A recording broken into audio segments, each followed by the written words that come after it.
फ्लॅशट्यूब मराठीवरती.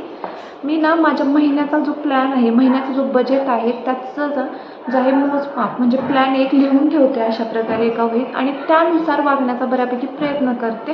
कारण महिन्याला कुठं कमी जास्त पैसे पडतात, कुठं जास्त होतात, कुठं कमी होतात, तर ते आपल्याला कळतं त्यात बघून.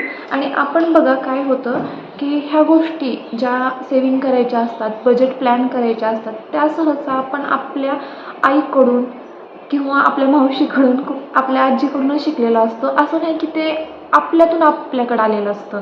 मी माझ्या आईला कितीतरी वेळेस बघितलेलं आहे की ती काय करायची, एक डब्बा होता ठेवलेला, त्या डब्यामध्ये जर तिच्याकडे 20 रुपये आले, 30 रुपये आले किंवा 100 रुपये आले तर ती त्यात उरलेले जे महिन्याचे पैसे असतील त्या डब्यामध्ये टाकायची.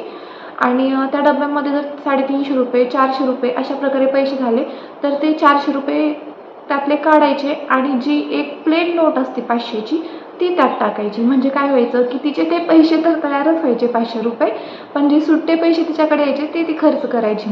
मग अशा प्रकारे तिच्याकडे बरेच पैसे साठायचे.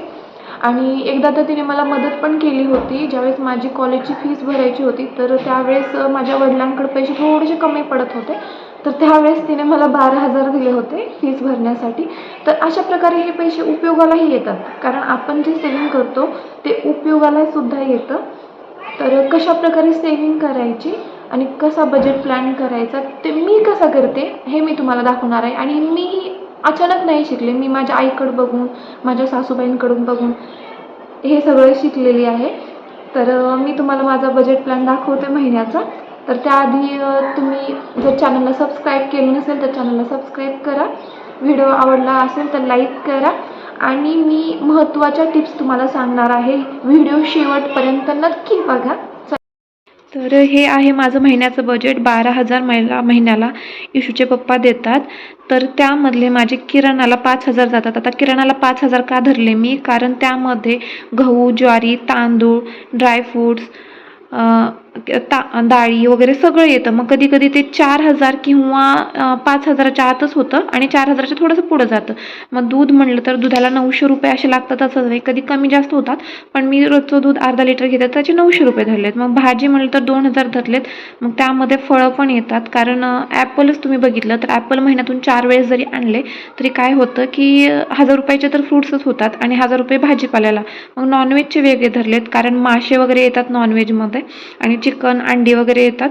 तर कधी कमी कधी जास्त, पण एकदम कटाकटी धरून पण चालत नाही, म्हणून मी 1,000 रुपये धरलेत. त्यानंतर गॅसचे, आता गॅस काय होतं की मला महिन्याला गॅस लागत नाही, सहसा 1.5 महिन्यात किंवा 2 महिन्याला गॅस लागतो, तर मी 1,000 रुपये धरलेत. पण काय होतं कधी कधी की त्या गॅसचे पण 1,000 रुपये माझ्याकडे शिल्लक राहतात. त्यानंतर टीव्हीचा रिचार्ज 300 रुपये असतो माझा. मोबाईल रिचार्ज जो आहे महिन्यातून 600 रुपये असतो, पण मी या ठिकाणी महिन्यातून एकदा म्हणल्यानंतर 200 रुपये धरला आहे. 3 महिन्यातून एकदा 600 रुपये असतो. आता इतरमध्ये 500 रुपये का धरलेत मी, कारण इशूला ज्यावेळेस मी बाहेर घेऊन जाते खायला प्यायला काय असेल तर त्यावेळेस पाणीपुरी खा, डोसा खा किंवा काहीतरी बाहेरचं खाण्यात येतं, वडापाव वगैरे, कधी ज्यूस पिण्यात येतो, तर त्यावेळेस हे 500 रुपये मी धरते. आणि एक BC लावले मी 1,000 रुपयाची, तर ते 1,000 रुपये ते BCमध्ये होतात, तर ते मला वर्षातून 12,000 मिळून जातात. तर अशा प्रकारे माझा 12,000 खर्च होतो महिन्याचा. तर त्यातून मी महिन्याला सहसा कधी 2,000 कधी 2,500 वाचवते. आणि ते 2,000-2,500 वाचवलेले म्हणजे 1,000 रुपये तर बेसिसचे माझे वेगळे पडतातच, पण बाकीचे जे वाचतात ना माझे पैसे, ते मी काय करते की कधी 3-4 महिन्यातून एकदा शॉपिंग वगैरे करते, तर त्यावेळेस ते खर्च होऊन जातात. पण बऱ्यापैकी जी BC असते ना ती मी काहीतरी चांगल्या कामासाठीच यूज करते. त्यानंतर इशूच्या नावाने पण एक पॉलिसी आहे, 1,000 रुपये आहे, तर ते 7,000. आणि लाईट बिल जे असेल ते इशूचे पप्पा देऊन टाकतात. लाईट बिल ते आपल्या हातात आहे लाईट बिल वापरणं, कारण लाईट बिलमध्ये काय होतं की कधी कमी कमी कधी जास्त असं होऊन जातं. आता उन्हाळा आहे त्यामुळे लाईट बिल आम्हाला थोडं जास्त येतं, 900, 1,000, कधी 1,200 असं येतं, कारण दोन्ही रूममध्ये फॅन चालू असतात आणि कूलर पण चालू असतं, तर थोडी जास्त यूज होते उन्हाळ्यात. पण तेच विंटर सीझनमध्ये किंवा रेनी सीझनमध्ये थोडंसं कमी यूज होतं, पावसाळ्यात वगैरे, कारण त्यावेळेस थोडासा फॅनचा यूज पण आपण कमी करतो. मग त्यावेळेस मला 600 किंवा 700 रुपये लाईट बिल येतं, तरी पण आम्ही 1,000 म्हणून चालतो. तर ते 1,000 रुपये जे लाईट बिल आणि 7,000 रेंट असं म्हणून 8,000 आमचे महिन्याला असे जातात.